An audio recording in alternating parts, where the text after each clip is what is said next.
Hi everyone and welcome to The Raw Show with Michael McDowell, and I have a very special guest. We have Keara Palmay joining me today. Keara, thank you for being on the show. Hey, I'm glad to be here. Keara helps coaches get clients so they can change more lives. She's also the host of the Passionate and Profitable podcast, and she's the best-selling author of Dominate Life, How to Get Clarity, Find Your Passion, and Live a Life You Choose. Keara battled cancer during her teenage years, which caused her to feel very different than her peers. She decided to use her differences to make a difference. So she created a service-based business and started teaching other entrepreneurs how to do the same. So I can tell we've definitely got a little bit of a story and history to dig into, Keara. So I thought we'd start with where you were born and what it was like for you growing up. Cool. Well, I was born in New York and lived most of my life in New Jersey, South Jersey, kind of closer to Philadelphia.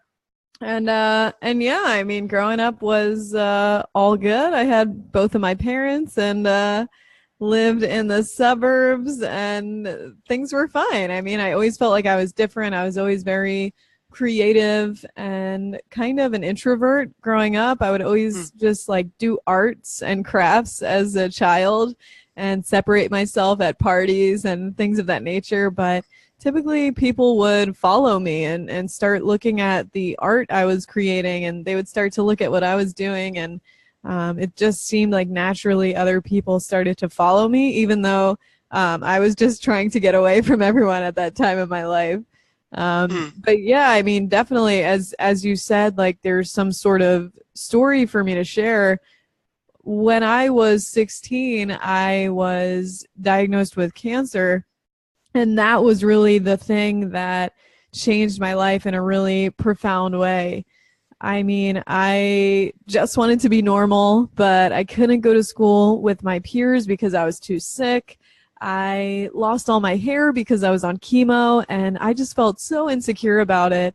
And one day I decided to show up to school to, try to see all my peers. And unfortunately, one of the students at my school decided to try to yank off my wig in the middle of the hallway in front of my other classmates. And it was at that point in my life that I just felt so alone and so different. And I just never felt like I was going to ever find my way or fit in anywhere. So I naturally went home that day. I left school and kind of locked myself in my bedroom for a while. And I started wondering, like, what else is there out there? And is there anyone else that feels the way that I do? Because I can't be the only one on this planet. And that's when I started looking for like-minded people. And I started doing research straight from my laptop. And that's when I discovered the power of using the internet to connect with other people and really help them get through their challenges. Even though, of course, I had my own challenges and I felt like an imposter because I was like, who am I to start helping other people online? Like, my life is a shit show. But I found so much therapy in finding other people who felt like loners or felt like they were victims to their own story. And for me to be able to help other people in that way gave me more of a purpose so that I could get out of my bedroom and I could go out back into the world. And after I was cured of cancer, I found this new meaning in my life that led to the start of my entrepreneurial journey. Right, awesome. Well, I mean, there's a lot that you said there that I can relate to. So if you don't know anything about me, I've got cystic fibrosis and diabetes, Keara. So when I was first diagnosed, I can definitely relate to this idea of being different. And I think a lot of people go through that, like whether they have certain conditions or not. They go through a process of realizing how different they are from other people. And I guess, we go through a point where we start trying to hide our differences maybe, or other people start trying to exaggerate them. And for people like yourself and myself, it's even more so, isn't it? So when you were diagnosed, you probably thought, well, am I too different? I mean, is that the sort of things that were running through your head? Yeah, I was really upset because when you're in high school, I mean, especially as a female, I mean, I had so many insecurities and I just wanted to be cool and I just wanted to fit in. But for me to find out that that really wasn't an option, it was devastating. It really, really hurt me. I mean, you know, I couldn't go out and party with my friends. I couldn't even show up to school. I used to complain about how boring school was and how I wish I could just drop out. And then all of a sudden I couldn't go to school. And I was like, damn, school sounds really, really good right about now. Yeah. But it wasn't an option. So of course we all always want what we don't have typically. And that's what like drives us to move forward.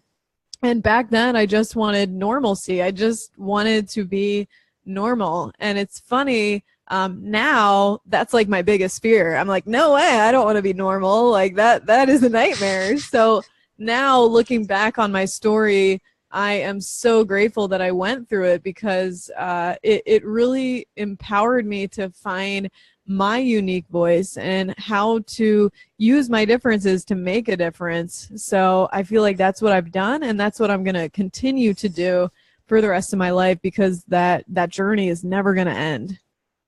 No, of course not. And just before we move on, just want to say congratulations on getting all clear. I mean, I'm not sure how long ago that was for you, but it must have been a big sigh of relief for you to hear those words. I mean, what did you take away from that actually meant that you could do something with it? So a lot of people might have things knock them back. They might have certain things they have to overcome, but then some people just go on with their life afterwards as if nothing happened. What do you think caused that change that made you think that you could do something with it afterwards? Yeah, well, I'll never forget, after I was diagnosed, I just went back into my hospital room and I was by myself, and I was kind of just looking out the window and wondering, like, what the hell is all of this? Like, life, like what is this? Why am I here? Like, what is all this stuff going on with my health? And if this were all to end today, do I feel like my life had any sort of meaning? And so having cancer and going through that experience triggered me to ask really deep questions that I never would have started asking, especially at the age of 16. But since I started asking really deep questions at a young age, it led me on this journey of personal development and growth. And trust me, it didn't start straight away. I mean, once I found out that I was cured of cancer, I was actually relieved, but I was so emotionally disturbed by all of the things that I had just gone through that I went through a really dark phase in my life where I was volatile and just emotionally reactive. And it was crazy, you know. It was like me against the world, like F the police. And it was it was an interesting experience. But finally, after all of that, I hit a rock bottom where I kind of woke up and realized, like, hey, I created a terrible life for myself. You know, I went through cancer and I survived, but now I have this story that no one understands me, and I'm just different, and life is hard. And since I created these stories, it just created a terrible reality for me. And when I hit rock bottom, I woke up and realized that if I created this sort of reality, then I can definitely create a different one. And that's when I started really like going to events and actually meeting people in person who thought like me and dreamt like me and encouraged my dreams rather than saying, that's stupid. And so, yeah, that entire journey and just like knowing that I was cured, it was a long process, and it wasn't all just like super beautiful. Like, I certainly did not have some sort of spiritual awakening overnight.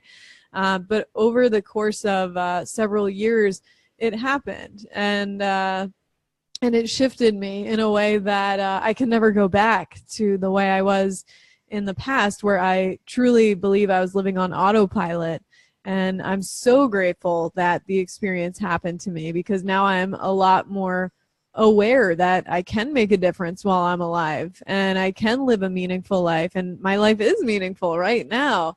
And so it really, really just inspired me to step up in a different type of way. Right. So you mentioned a lot of things there that definitely sparked some, oh, I need to find out what this is, type questions. So what questions did you actually ask? So we often hear that we ask ourselves questions quite often anyway, but what caused this kind of shift towards not being on autopilot, and what sort of questions did you use to actually make that change? Because obviously if we ask certain questions, we'll get certain answers. So what were your questions? Right. At first, my question was, what is my purpose? Like, where do I fit in? And there was just a lot of pressure that came along with those questions, because as long as I continued to ask what my purpose was, I wasn't able to identify or spot my purpose, even if it was right in front of my face, because I was always asking the same damn question. So finally, I gave up on this idea that I needed to know my life's purpose. And I just started waking up each morning and say, and ask, how can I contribute to other people today? Like, what is the highest level of contribution I can offer today? How does that look? How can I show up today?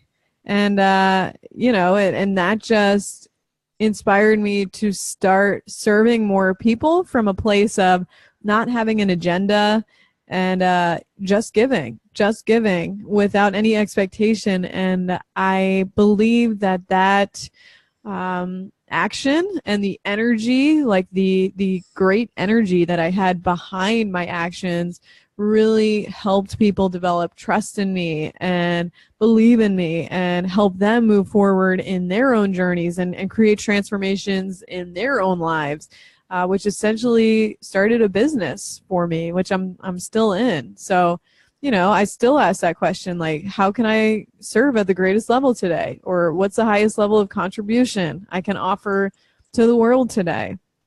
Questions like that really help me show up differently. All right, cool. So were you always trying to contribute to others, or did these sort of occurrences cause that shift into you trying to help others a little bit more? I mean, what was it like to make that shift, or did you actually make that shift in the first place? Right. No, I was not always, oriented towards contribution. I mean, I was a selfish asshole, especially when I was 16, 17. I mean, I went through my own struggles and my own victim stories for a while, definitely throughout college. I think it wasn't until I was like 22 that I finally woke up and was like, whoa, I need to do something and I need to create something way better than what I've created, or else I'm going to live on autopilot again. And so that was the time, too, that I was graduating college, and I just had these feelings of, oh, shit, like, is this it? Like, am I just going to pursue the thing that I studied and got a degree in, because I don't even like that thing? So I had so much nervous energy leaving college because there was so much uncertainty that it caused me to pick up meditation, not even like out of interest, but like almost out of survival. I mean, I was so nervous to the point that I was having panic attacks on the regular, because I was like, what am I doing with my life? I don't like the thing I got a degree in. I don't know what's in the future for me. And I was putting so much pressure on myself that, like I said, it was detrimental to my health. So out of almost survival mode, I started reading about meditation and mindfulness, and even about how diet could affect my well-being and my mindset. And I really started to transform my life radically just on my own, doing these little daily practices with health and spirituality. And everything evolved from there. But I think once I started taking care of myself and appreciating who I was, then that's when I was able to shift things and finally operate out of the mindset like, okay, my glass is full, so how can I now contribute to others? And that's when this whole journey started. Maybe I was like 23 years old. I went to my first Tony Robbins event. And I feel like when everyone goes to their first Tony Robbins event, they're like, that's when my journey began. But like, it's true. Like it really, really created a deep shift in me when I went to that first Unleash the Power Within by Tony Robbins. And then that's when I realized I wanted to be a humble servant, and I wanted to live my life in service to others. And it definitely took a while of me fumbling and trying to figure out what that would look like. And then it took me even longer through fumbling and trying to figure out exactly how the hell to get paid to do that stuff. But, now everything's in a great place. And so I had to first take care of myself before I was able to even have the mindset to contribute to others. And then I realized contributing to others made me feel a lot better. So it was just like this awesome self-fulfilling prophecy. So it seems like you went through another phase at college then, which caused you to suddenly go down this road of contributing to others. Was there anything that you can pinpoint that helped you make that shift or cause that shift? Because it doesn't happen for everybody.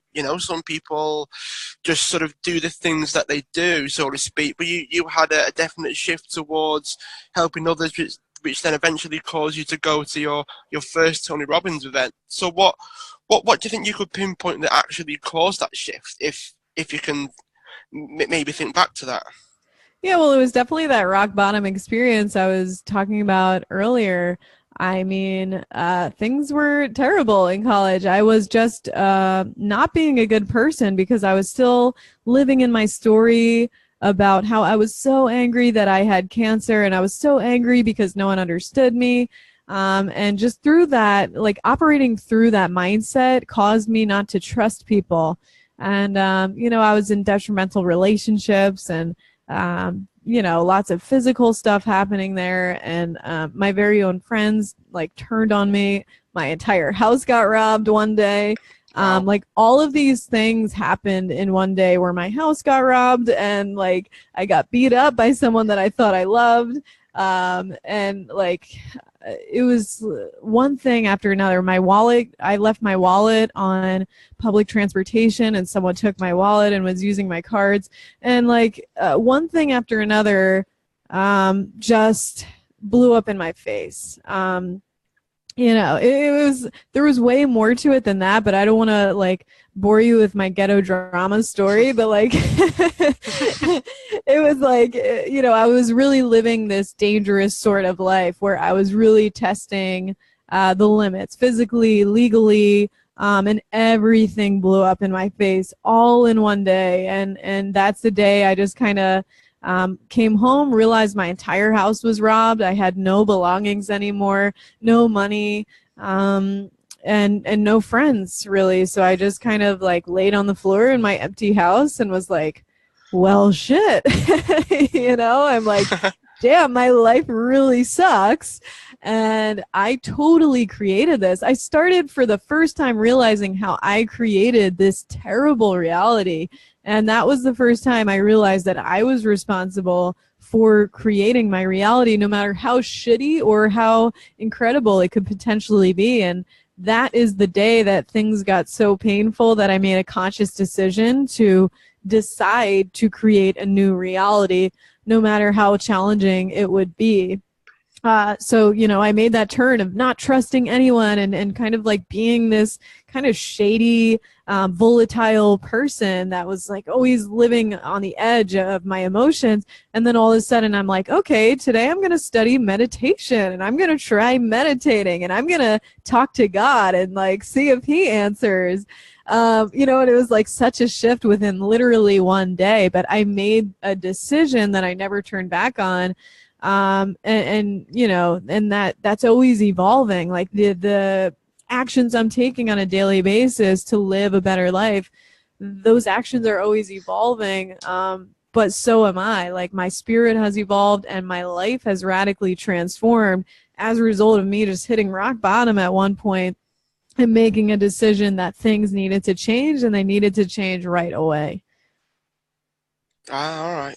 Well, it can't have been easy for you to actually tell yourself that you created it. It can't have been, when all those things are going on, for you to basically lie there and say, "This is all on you, Keara. You've done this. It's something that you've created." I mean, that can't have been easy. No, no. But for whatever reason, for the first time, I took the blame. I took the blame for it, and I had to. I had to, because if I didn't, then I knew my life would continue to be this victimized shit show, and I certainly did not want the rest of my life to be that way. I mean, I was only 22. I knew I had a lot more years if I didn't kill myself with whatever it was I was doing. And I just knew that I wanted to take the initiative to live an awesome life. I mean, for people listening to this, I mean, it's often the case where people try to put the responsibility perhaps on other rather than taking responsibility themselves. So you definitely took the path less traveled, so to speak, just to put yourself in that place. I mean, was that something that you see being a popular thing and with the people that you spend your time with, or what are your thoughts on that? No, that was definitely not a popular thing. I mean, in college, I smoked weed 24/7, so we were definitely not having high level conversations about how to improve our lives with total transparency. But now the people that I hang out with, like, I'm only talking about people. I'm only spending time with people who want to talk about the universe and like how to live a kick-ass life and how to take things to the next level. Like those conversations I'm in are so prevalent now because my peer group supports that, because that's what I want. Is I want to live a kick-ass life, so I might as well stay in that conversation with people who believe that it's possible, because I don't surround myself with naysayers that think that that's all just positive thinking bullshit. Or I don't want to spend my time with people who are just kind of neutral about it and say like, oh, that's cool that you believe that, but I'm cool in my life. Like I'm glad that people like that are happy, but I like to spend time with people who really, really energize me and inspire me to step into my greatness. All right. So what happened post Tony Robbins event? So after you had this big, okay, this is the way I want to live my life, what was the next steps for you? The next step was I became a health coach through Institute for Integrative Nutrition, because I went through the 4th day of Tony Robbins' Unleash the Power Within, which is all about nutrition. And that is the first time that I really, really realized the impact that the food I was eating had on my body and on the world as well. So I wanted to detoxify from all the crap that I had stored in my body from chemotherapy and everything like that. So with all those different considerations in combination, I decided to study health coaching, and I also became a personal trainer. And then I started health coaching. I had one health coaching client. And then as a personal trainer, I did not understand business whatsoever. So I tried to launch an online coaching business, and I spent so long building out the program, and it was so cool. But again, since I didn't know how to market, no one bought that damn program that I spent 50 to 100 hours creating. So I just dragged my ass to a local gym, and I got a job at a gym because I figured if I don't have clients, then they do, and they can help me make some money. So I was working at different gyms for $15 a session, doing part-time work. So it was hard. It was a struggle as a personal trainer, doing sessions at 5 in the morning and then having other clients who are only available at 10 at night, and running to different gyms on the in-between and rushing to classes and walking out of the class. And I lived in the city of Philadelphia, so I was always getting parking tickets and taking trains to different gyms and to different classes, and it was really exhausting for a while. So I did that for 1 to 2 years. And then, actually, I think you might have interviewed my friend, AJ Mirzad. I have, yeah. Yeah, well, AJ's a dear friend of mine, and he knew me at that time, and he knew I was going through a tough time, but he was too, because his business was in a phase where it was really taking off and starting to grow. He created this brand new business where he was teaching personal trainers how to build online coaching businesses. And he saw the power in me, and he also needed help because he's like, dude, I'm the only one running this business and I am freaking exhausted. And so he asked for my help, and I was like, man, if you can just match what the gym is paying me, and I can just work from home in my living room and not have to run all around the city and pay for parking tickets every day, then sign me up. Like, let's do this. So I became AJ's virtual assistant at first, and was just helping build out the back end of his company. And it was really cool because I had no idea at the time that this was going to become a multi-million-dollar company. So here I am, like, starting, like, all I asked for was $15 an hour, because that's how little self-worth I had, because I'm like, I'm new to this. I don't believe in myself. I don't believe I can do anything. Like, just match my price at the gym. And years later now, it's like that company is just crushing it. And it's so cool to look back and be like, oh, I really, really feel like I contributed to, like, how awesome that company is. So eventually, as I was, like, doing virtual assistant work, AJ was like, man, you're really good at this. Like, why don't you start coaching my clients? And so I felt a total incongruence, because I was now all of a sudden coaching online trainers how to take their businesses to the next level when I didn't even have a business. But AJ taught me the framework and reassured me that everyone has imposter syndrome when they start out. And so I just started coaching the clients, and I got really, really good at understanding marketing. And I knew the processes to attract clients online. But I still didn't have enough self-belief to do it for myself. So it was really easy for me to tell other people what to do, but I wasn't applying it to my own life. And I think that that's fine, because I definitely believe in divine timing. And I spent a couple years with AJ working for Online Supercoach, and I really, really feel like I mastered everything that we were teaching there. And then after that, I actually started working for Tony Robbins, and I became a results coach at his company. And so that was an amazing opportunity. So I had to leave Online Supercoach in order to start working for Tony Robbins. But the training that we received through working with Tony was just so unbelievable that for the first time, I actually started to believe in myself. And for the first time, it was ironic because I just got a brand new job at Tony Robbins' company, but the training that they gave us was so good that I was like, shit, I think I can just start my own business now. Like, AJ taught me how to do marketing. Tony told me how to believe in myself no matter what. And so it was only a matter of about 6 months that I was working for Tony Robbins and, like, got great experience there. But I was like, you know what? I'm just gonna pull the trigger and start my own business for the first time.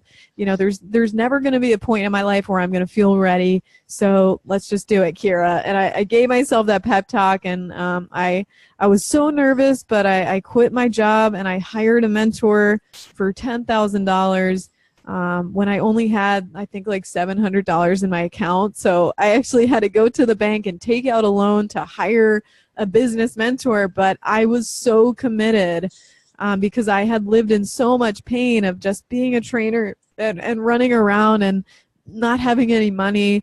At some points, I didn't even tell you, like, the not so glamorous points of this story. I was delivering groceries to try to make extra money. I worked at Home Depot doing sales for cabinet refacing. I was doing these things. I didn't give a shit about cabinet refacing, but, I was getting evicted from my apartment because I couldn't pay any of my rent, So eventually I did get evicted. I had to move out, and I moved back home with Mom. But, I felt so incongruent being a Tony Robbins coach while living at my mom's house because I was living out of scarcity, like not believing that I could really follow my dreams. But in the meantime, I was on the phone with my clients like, yeah, live fearlessly, do what you love. And I was looking around at my life and I'm like, damn, well, why aren't I listening to what I'm saying to my clients? Because that shit sounds really good right about now.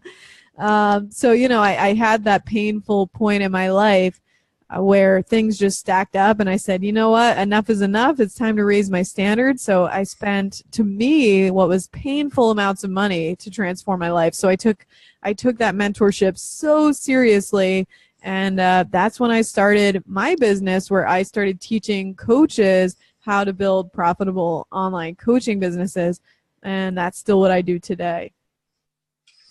Right. Well, I mean, I've got to ask. I mean, what was it like working for Tony Robbins? I mean, did you meet the guy? Is he as amazing and jumpy and all kinds of things in real life? Did you actually meet him or not?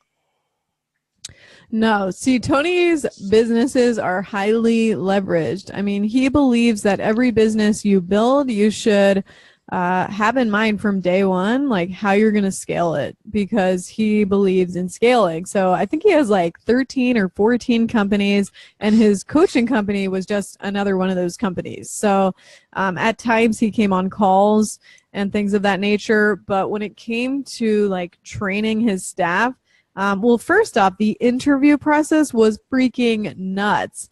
I'm actually not really allowed to share exactly what happens That's okay. when you go through that job interview process, but like it's not like sitting down on a desk and giving people your resume and talking about what value you can provide for them. No, like it's 4 months.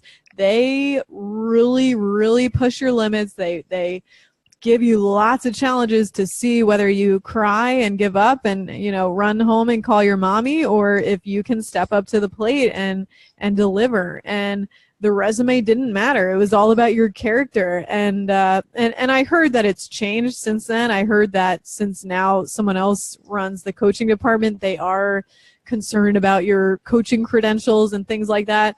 But my only credential was a health coach. So they just believed in me because of the way that I showed up in the training, and they dwindled everything down from like 2,000 applicants to 25 people that they actually hired at the end of the day, and I was one of them. So by the time I got the job, I was so grateful. I felt so proud of myself. I felt more connected with the organization because I respected them more for not just like giving me the job. So I would say I learned so much from that interview process alone. And then just the experience that I got once I started working for the company was great. It was life-changing because I was so afraid to have that first client. And she actually asked for a different coach. Behind my back, she called the company and said, hey, I think that my new coach is like scripting everything. Like, I think she's reading off of a sheet of paper. She sounded really nervous.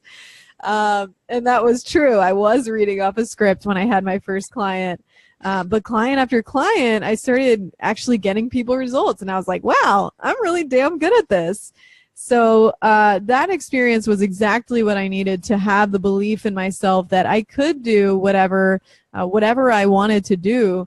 And of course, being able to see the back end of the coaching business and understand how that works, that was really insightful as well. So all in all, working for Tony Robbins was a really life-changing experience. I'm so grateful that I had that opportunity, and I'm grateful to Tony forever because he's changed my life.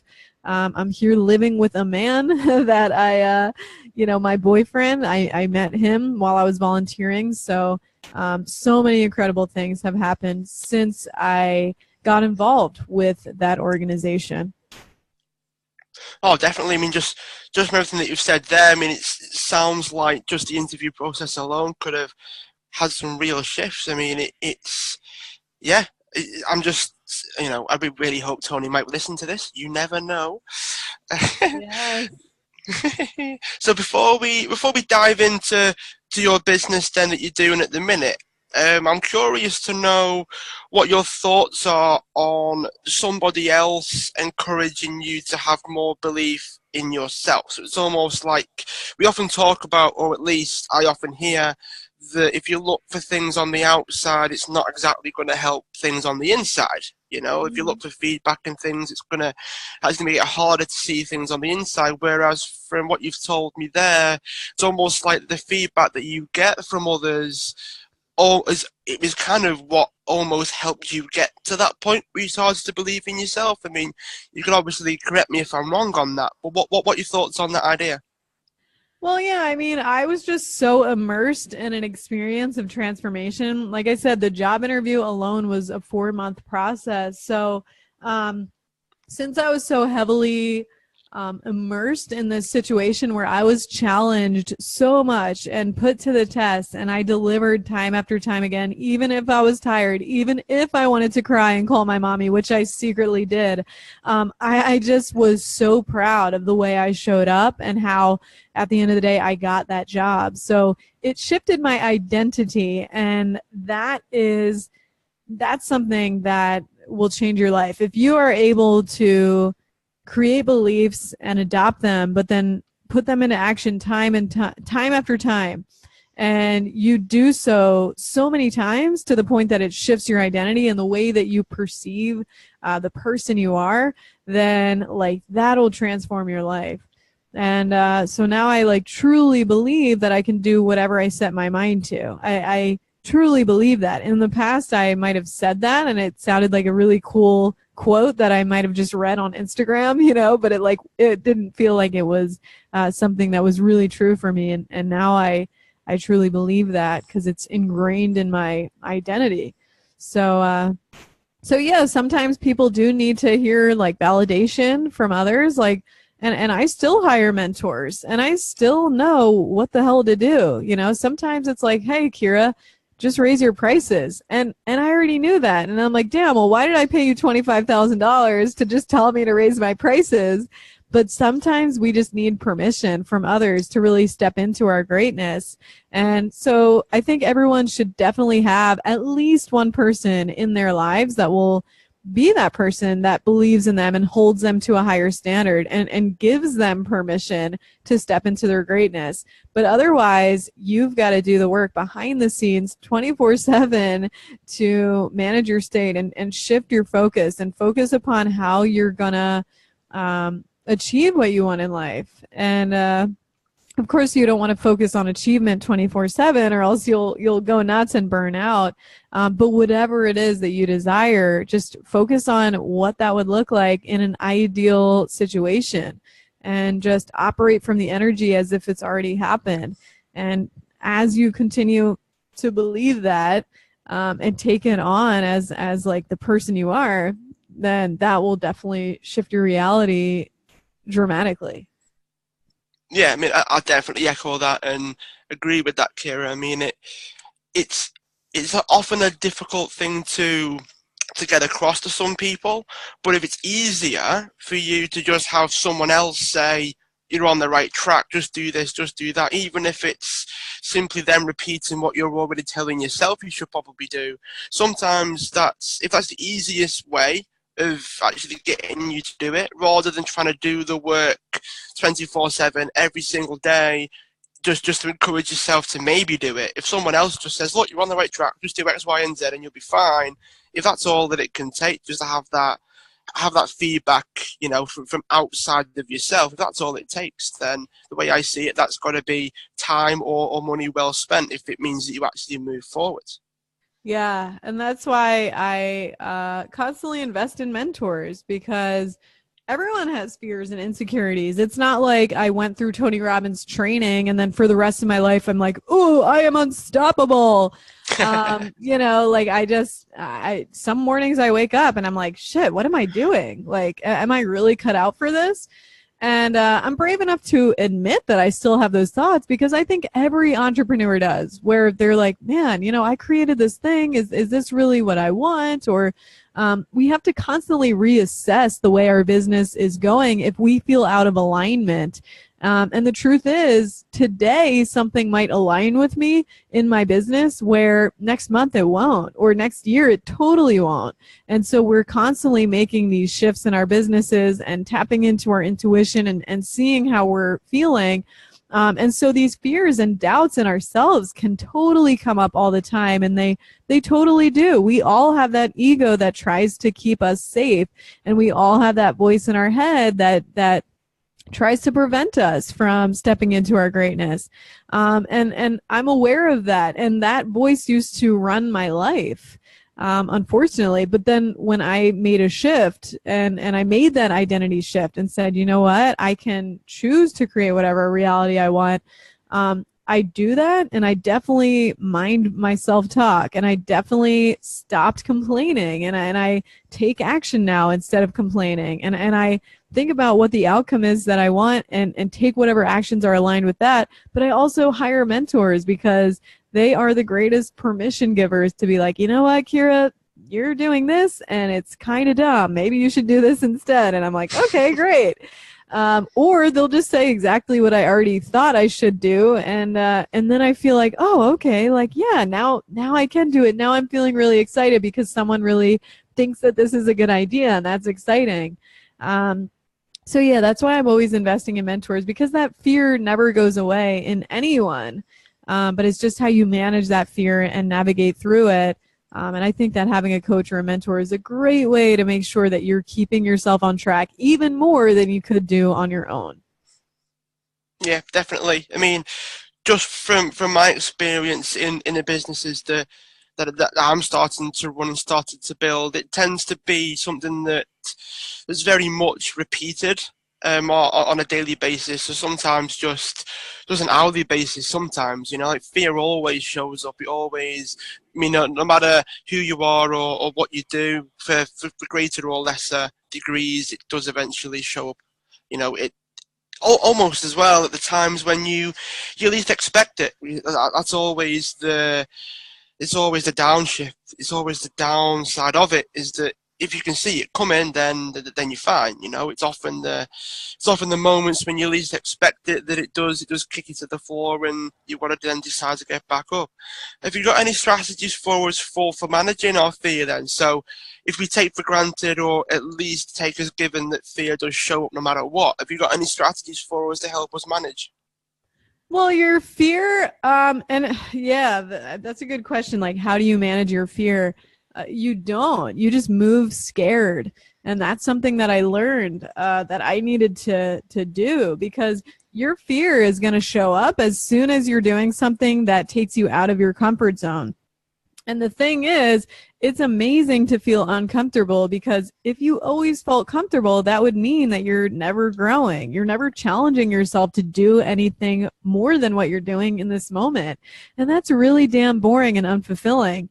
So the moment that you do something that makes you feel really uncomfortable, that means that you're about to grow. And on the other side of that challenge or that thing that you're afraid of is another new opportunity and another level from which you can live your life with just, that sense of pride and achievement. So with that said, whenever I get scared, let's say, for example, with sales calls, I don't really fear sales calls anymore, but in the past I really, really did. I was so nervous to get on the phone with people and enroll them into my program. So what I used to do is just walk up to my mirror in my bathroom or my bedroom, and I would have a pep talk with myself. And I would just go in like it was a locker room style pep talk. And I did not censor myself in any way.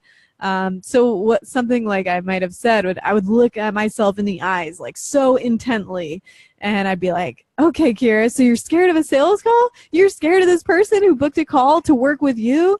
And I'm like, don't you remember that you survived cancer? Like, that's hilarious that you survived cancer, but you're afraid of a little effing sales call. Like, don't be a little bitch. I would start like cursing at myself and making fun of myself. And then I would be like, listen, you have something to offer this person, or else they wouldn't have booked the call. So go out there, serve them. There is no agenda. There is no outcome that needs to happen. Just show up and serve and have fun. But you got that secret sauce, girl. So get on that phone and have some fun. So I would just like brainwash myself through just looking at myself in the eyes and talking to myself. And And I still do that. Like, I'm still nervous about speaking in public. So every time I do a big speech at like a seminar, or if I have a live event, I'm so nervous. So I'll just go in and find a bathroom, even if I'm at a, random hotel. I will find a bathroom and talk to myself, even if people are in there. It just has to get done. But you've got to move scared so that you can grow in life. Oh, definitely. I mean, I can just imagine you sort of standing in front of the mirror and then like screaming at yourself when someone walks in halfway through.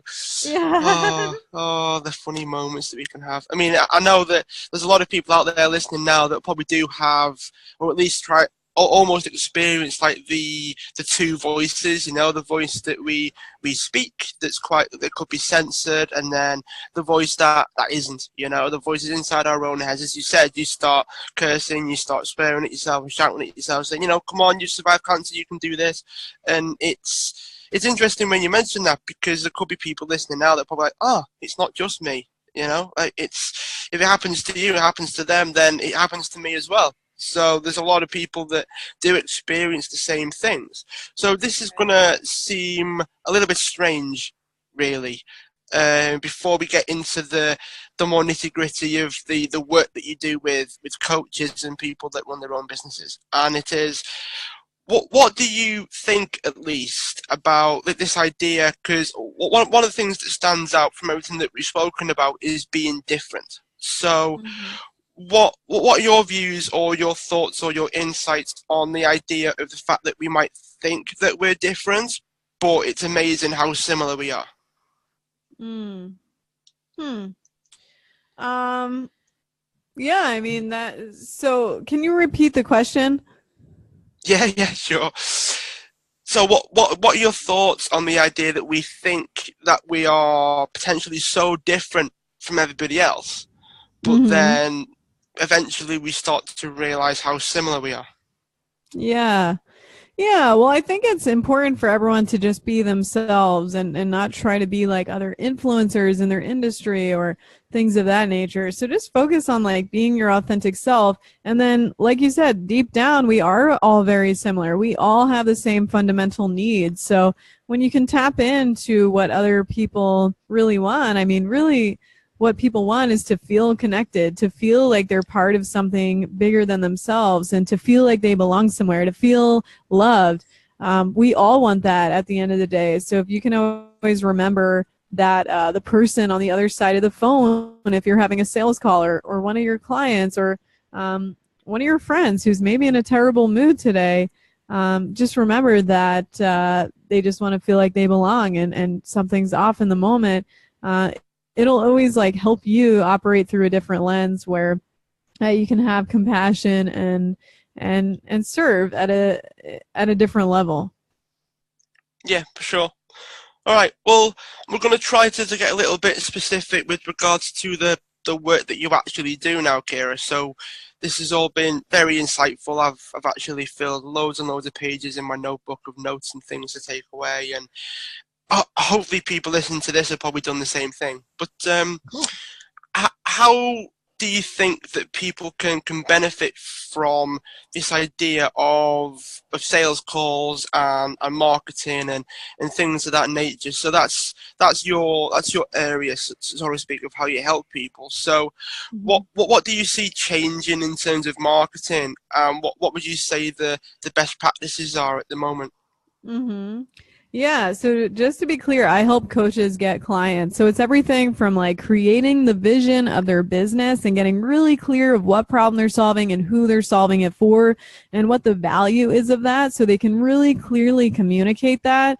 And then from there, it's like creating their signature process, whether that is an online course or something of that nature. But I help my clients create their offers and then go out and market it so that they can attract new clients consistently. So going back to your question of where do I see the future of marketing headed? Well, now marketing is more of an attention game. So whoever can get the most attention online is essentially going to make the most money, because the online market of entrepreneurship is so oversaturated, and there are so many gurus and fake gurus. And so the way that you can really differentiate yourself is to be omnipresent, or to create this sense of being everywhere all the time.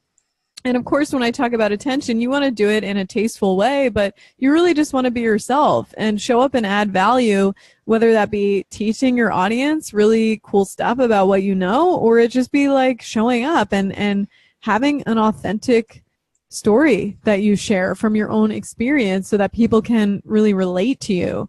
The bottom line is, the more that you're posting on social media and allowing yourself to be seen and allowing your voice to be heard, and if on top of that you can create some sort of lead magnet or freebie that gets people onto your email list where you're emailing them consistently, and if on top of that you can get people onto a messenger chatbot where you're contributing to them there as well, then if you can show up on all those different platforms, then you will definitely develop this sense of omnipresence.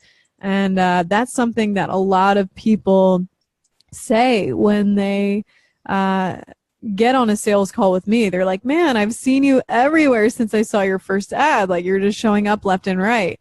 And that is very deliberate on my end, because it takes on average 16 exposures before someone trusts you enough to make a decision to work with you or to have that conversation to see if it's a good fit. And so the more exposures you can get to your ideal client avatar, the better. And so definitely keep in mind, ask yourself the question every day, especially if you want to grow a business or take your business to the next level. Just ask, like, how can I develop this sense of omnipresence? Like, what am I doing great with, and what areas am I totally missing that definitely could take my brand presence to the next level? And then just go and tackle those next platforms, whether they be an email list or using ManyChat.com to build a messenger chatbot. But yeah, you just want to be more visible, period. Right, so does it matter how frequently? So let's just say you could have like all 16 touches in a day, or once a day, or once a week, or once a month. Obviously that naturally extends the time before which they might be in a position to buy from you, that sort of thing. Does it matter the frequency? Is there an optimum way? Is there something that's common that you see that's most effective? Yeah, well, I would say if you're growing your business organically, meaning you're not spending money on ads or anything, definitely make sure that you're posting on your Facebook page once a week. I would recommend just doing it on your personal page, because on the Facebook business page, they keep the visibility of your posts very low on purpose, because they want you to click that little blue button that says boost post, because they want you to pay to play. So the way that I built my audience was organically. I just made Facebook videos on my personal page at least once a week, and that built up an audience. And then, and I also built up an email list that I used to email once a week as well. But now that I'm utilizing paid traffic because I wanted to expand my reach and, of course, get faster results and have more of a grip on my financial destiny, now I am putting money behind content. So, like, I'm running people to a freebie that gets them on my email list, and now I actually email people every single day. In addition to that, I have a Facebook group that I get people on once they're on my email list. So then they see my content in the group where I post every day. And on top of that, I offer an ethical bribe to get people onto my messenger chatbot, where then I provide weekly tips. So I'm just constantly adding value, and I'm also retargeting people. Once they get my lead magnet and I know they're on my email list, I actually pay to put posts on Facebook in front of their faces, so that they just start seeing me on their news feeds. Let's say they never joined my Facebook group, or they haven't been checking it, or maybe they never made it to my messenger chatbot and they aren't getting messages there. Well, once they get my guide, I'm targeting them with just normal posts or normal videos so that they can see my face and consume my content, whether they like it or not. But of course, they always have the option to unsubscribe if they don't like it, and things of that nature. So by the time someone actually gets on the phone to work with me, you bet your ass they are super warm, super hot, and ready to go. They already know who I am because I have put myself all over in front of their faces. And so I think it's a really, really great thing to do, as long as you are, of course, being ethical and really, really contributing great value from the heart. Then allow yourself to be visible and allow your voice to be heard. And don't hold back, because I think a lot of people are afraid that it's going to be too much for their audience to see them that much. But listen, if they don't like your post, they can scroll right past it. If they don't like your emails, they can unsubscribe. So never worry about showing up and contributing value to the world, because that will attract the exact clients who will be the best fit to work with you ever.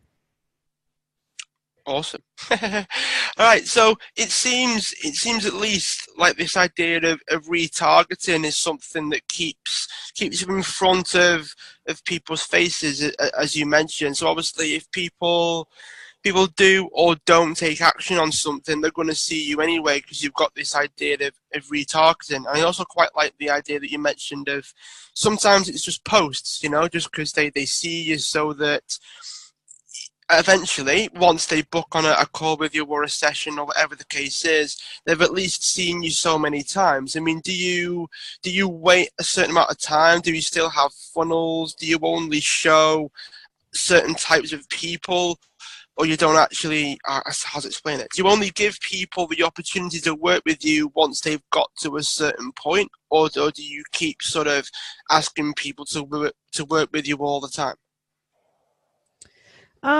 Yeah, so I have a really, really elaborate sales funnel. Like I have a marketing funnel that's so beautiful and so valuable, and I'm so proud of it.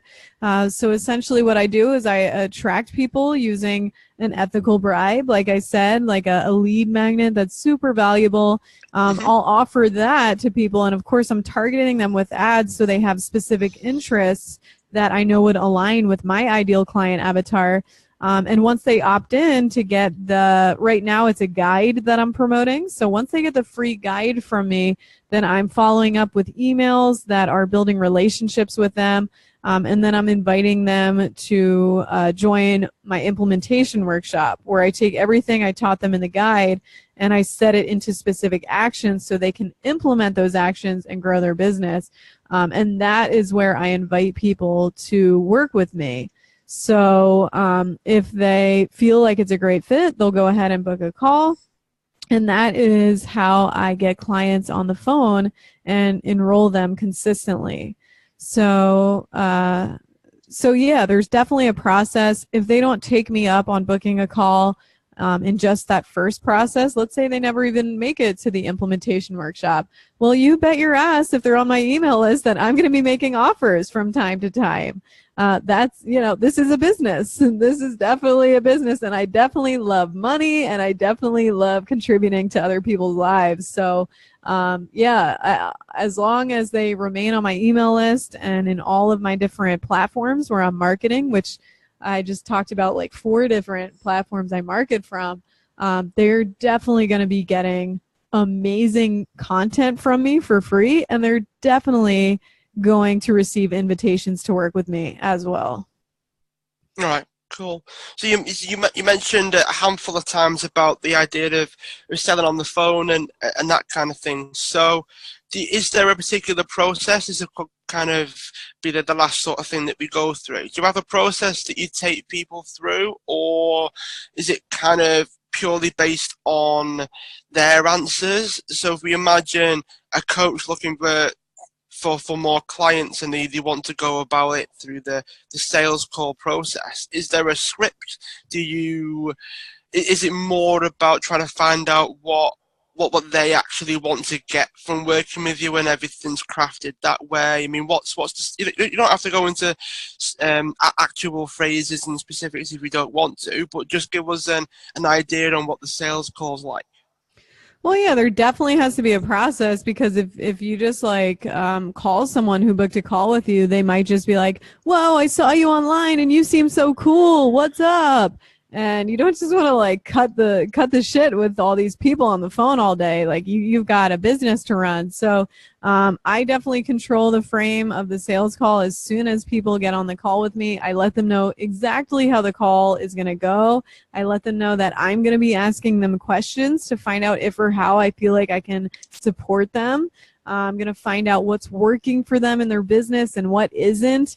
And I'm also going to look for what exactly they're looking to create in their business. And if I authentically feel like I can help them achieve their goals, then I'll let them know and I'll invite them to work with me. But if I don't feel like I can help them, then I'll refer them to a friend. But either way, I want to help them get massive clarity and I'll add massive value to them. And once I let people know that like this is how the call is going to go, they just agree to it. And from there, on any sales call, you want to know what the person wants. So like, what's the goal? Why did they book that call with you? What is it that they want that you've got? You want to understand why they want that. You want to understand what's preventing them from getting it. Like if they know what they want, then why didn't they just go out and get it themselves? And also you want to know what they've tried in the past and like what wasn't successful and what was, so that you have a background about what approaches they've tried. And that way you can diagnose what the main problem is, because you can say, okay, I see you've tried XYZ, but have you ever done this other thing over here? And so essentially when I find out exactly what the problem is in their business, then I'll let them know what that is, and I'll make them aware that it's impossible for them to achieve their goals if this specific problem isn't handled. And so that's when I'll invite people to work with me if I totally know that I can help them solve their problem, and I let them know more about my program and what that experience looks like. And if it's not a good fit, I'll just kind of screen them off the phone and like I'll just authentically let them know it's not a good fit, and I'll send them over to my free resources if they want to learn some more things on their spare time. But yeah, you definitely want to have a sales process so that you really cut to the chase and reach the outcome of what that person needs. They likely need a transformation, so definitely find out if you're the person who can help them get that transformation, and then invite them to work with you if you feel like you can help them. Yeah, for sure. I mean, I definitely echo that. I mean, it's all about helping people. You've got to find out what they need help with before you can then go ahead and provide that help. You know, it's just the sales call, from everything that you've said there, just comes across as a process of getting to know what they're struggling with, and then you can then help them with that. That seems to be the underlying thing there. So you mentioned something to do with messenger bots before. Was that ManyChat? Was it? Was that right? Yeah. All right, cool. I'm just making notes. That's all. Do you have any other resources? These can be books or apps or something that the people might be able to use to benefit them, and just see what people can use really. So there could be books, there could be apps, there could be websites. Anything that you've benefited from that you think our listeners have benefit from as well? Totally. And I've actually created a summary for that. Is it okay if I share the guide that I was talking about? Yeah, definitely. Go ahead. Okay, cool, Michael. So if you visit kearapalmay.com/guide, then you can get a free guide that'll help you attract clients using social media. And so I took all of my favorite resources and I put them into this guide that is super, super practical. There are action steps and everything outlined for you to take in order to grow your business. And my name is spelled a little bit funky. It's KEARAPALMAY.com/guide. And you can grab that. And that'll give you everything you need and more to start growing your business. All right, excellent. Well, just before we shoot off, Keara, because I'm aware that we are probably over the hour mark now, we've got one last question, and it is, what would you like the world to know about you that it doesn't already know? Let's see. What would I like the world to know about me? I think we're all just figuring it out as we go, right? So the same deal with me. Like it might look like I'm so achieved, and I've achieved so many things, and I've got best-selling books and logos around my head, and all this social proof that I'm really good at what I do. But the thing is, I'm just figuring it out as I go, and I've liberated myself in knowing and believing that I don't need to always know the end result. I don't need to always know what my life's purpose is or what I'm going to do for the rest of my life, because I'm wise enough now to know that that vision is always going to evolve as my needs and my interests and passions evolve. So the truth is, if you feel like you don't have all your stuff together, none of us really do. It's all an illusion if it appears like someone's got everything together. So whatever position you're in your life or your business right now, just know that you've got everything it takes to succeed and make a difference in the world. And you can consider me your permission giver today to really step into your greatness. And so that is what I would let people know, Michael. Excellent. Right. Well, Keara, thanks for carving out the time for being on the show. Really appreciate it. And I'm sure we'll keep in touch. Awesome. Talk to you later, Michael.